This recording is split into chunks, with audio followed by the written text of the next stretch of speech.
Ahoj, já jsem Limča a vítám tě u sérii Yoga minutovky.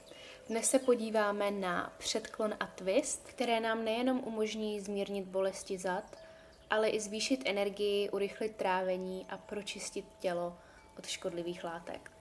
Ať už jste si zacvičili předtím jako já, anebo máte opravdu jen pár minut a právě začínáte, pojďme se sejít v širokém úklonu. Pomalonku přesouváme trup doprostřed, chodidla jsou rovnoběžně s kratší stranou podložky, kompletně uvolníme horní část těla, dlaně pod rameny a směřujeme pupík ke stehnu. Naše kolena nejsou úplně narovnaná, jsou mírně pokrčená. S nádechem se vytáhneme za páteří a s výdechem uvolníme, předkloníme. Nádech rovná záda, výdech ukloníme. Pokračujte ve vlnění a nechte se následujících 30 sekund řídit vlastním dechem.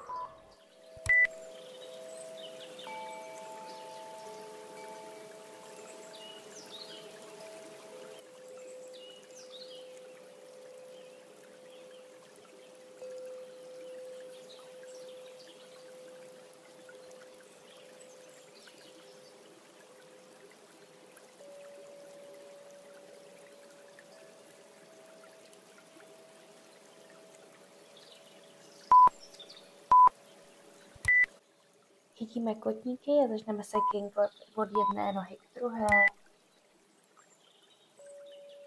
Prodýcháváme tento pohyb.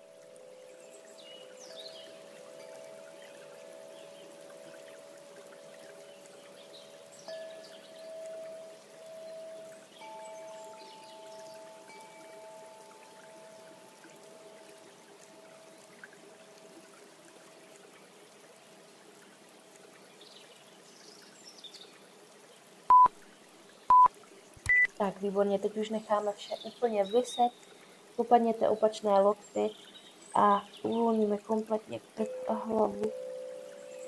A začneme se kinklat z jedné strany na druhou.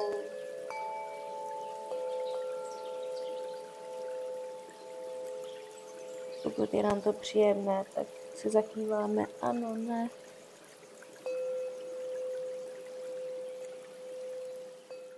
A následovně ruce uvolníme a spustíme boky dolů do malásany širokého dřepu. Verze 1 zůstáváme takto, verze 2 můžete si dát bloky či knížky pod sebe. Čeká nás otočený dřep a možnost sepnutí rukou za zády. Pro zlehčenou verzi použijte pásek nebo šátek. Začínáme tak, že z této pozice zasekneme rameno o kolínko, levá paže jde na zem, pravá paže nahoru do rotace a z této pozice Pokud používáte šátek či pásku, uchopte do horní ruky. pokrčit pravou paži, dát ji na záda a levou obkroužit koleno a snažit se dotknout pravých prstů. Při používání pomůcky ruce jdou co nejblíž k sobě a táhnou směrem od sebe. Teď už ničím nerušených 30 sekund, ať už jste zvolili jakoukoliv verzi.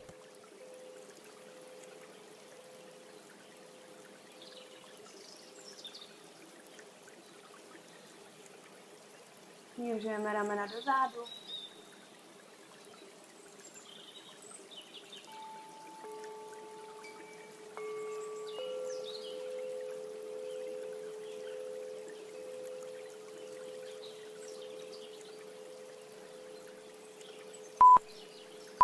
A uvolníme. A rovnou přejdeme na druhou stranu.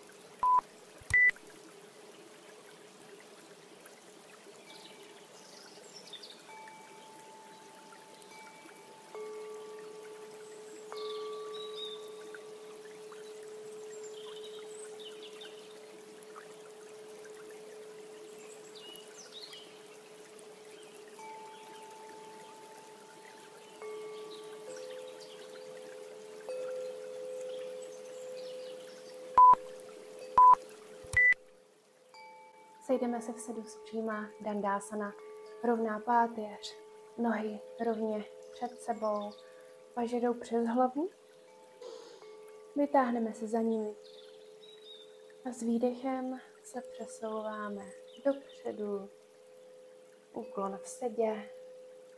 Snažíme se dostat co nejdéle s rovnými zády. Pozastavíme se na dech a pak srolujeme, kam až to jen půjde. V této pozici je dobré mít pokrčená kolena. Primárně tu jde o to spojit stehna s pupíkem a ne dělat óčko.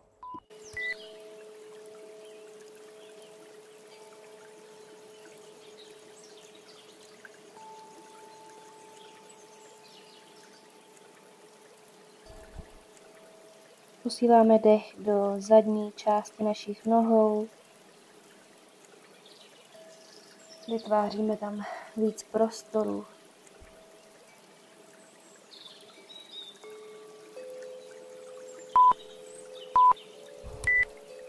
Obratel po obratli se zvedáme zpátky do přímého sedu. Chytíme levé chodidlo zvenku. Levá paže rovnoměrně s pravou, koukneme za prsty a posíláme dechy do břicha.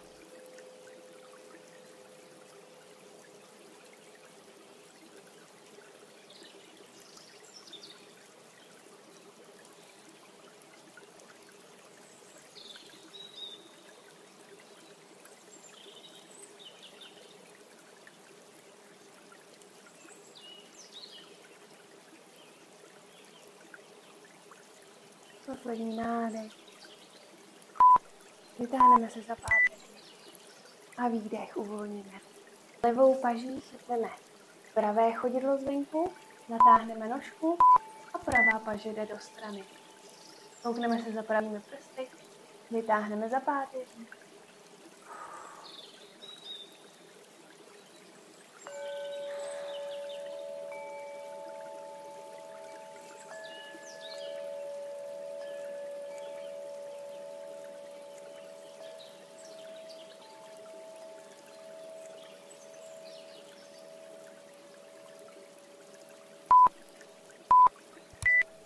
Uvolníme a stoupneme za levé koleno.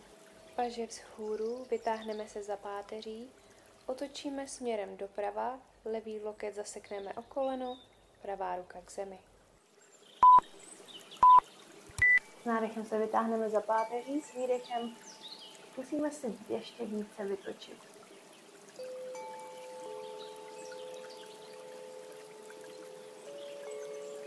Dýcháme do břicha.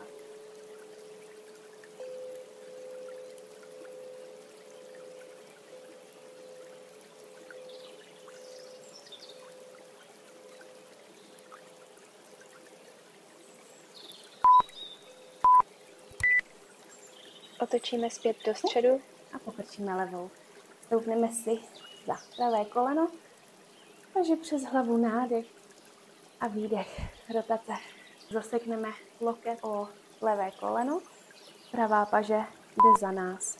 S nádechem se vytáhneme za páteří a výdech vytočíme.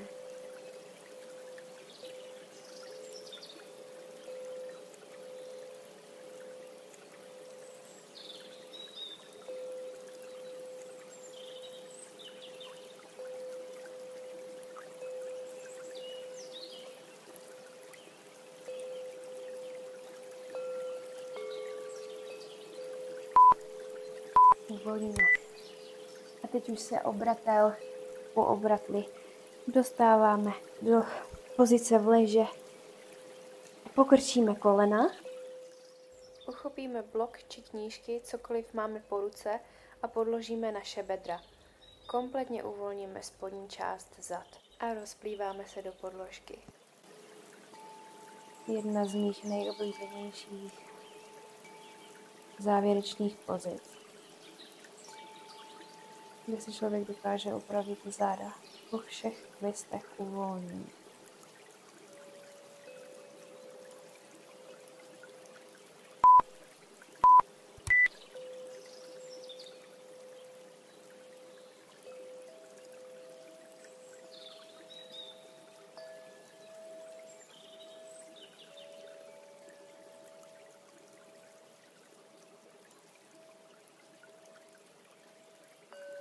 A někdy se mi z této pozice nechce.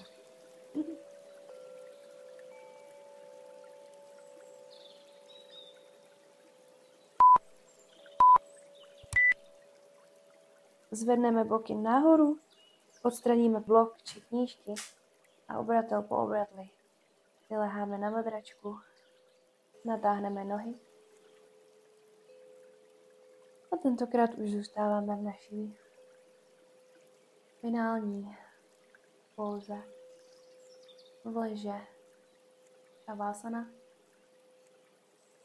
Lopatky k sobě, bedra stlačíme směrem dolů, dlaně míří nahoru. Necháváme vše uvolnit a stěžknout.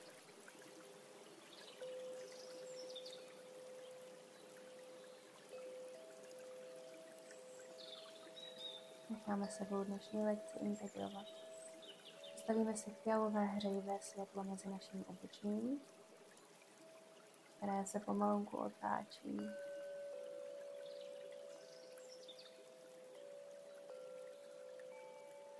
Tím, jak uvolňujeme obličej, se roztéká všude do stran.